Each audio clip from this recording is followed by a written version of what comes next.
Jobo knyga, 18 skyrius. Šuachas Bildadas atsakydamas tarė, ar ilgai dar taip kalbėsi? Nutilk ir leisk mums kalbėti. Kodėl mes laikomi gyvuliais ir neišmanėliais? Tu plėšai save pikčiu. Ar dėl tavęs žemė taps tuščia ir uolos pajudės iš savo vietos? Nedorėlio šviesa užges ir jo liepsnos kibirkštis nebešvies.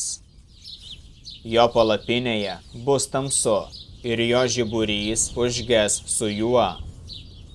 Jo buvę tvirti žingsniai sutrumpės, jo paties sumanimas jį parblokš. Jo kojos įkliuvusios į tinklą, jis eina uždengta duobe. Jo kulnis pateks į spąstus ir jis paklius plėšikui. Kilpa padėta jam ant žemės, spąstai ant tako. Pavojai gąsdins jį iš visų pusių ir nuvarys jį nuo kojų. Jo jėgos išseks nuo bado, žlugimas jau jam prie šono. Jo oda suės ligos, mirties pirmagimis praris jo jėgą. Jo pasitikėjimas bus išrautas iš jo palapinės ir nuves jį pas siaubų karalių. Kiti gyvens jo palapinėje, nes ji nebepriklauso jam. Jo buveinė bus apibarstyta siera.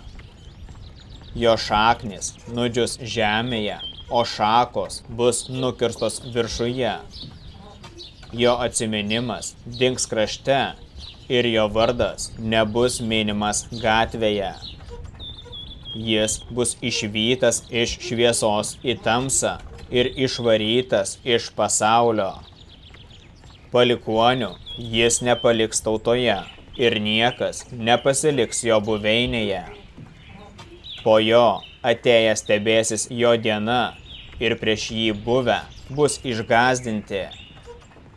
Tikrai tokia yra nedorėlio buveinė ir vieta to, kuris nepažįsta Dievo.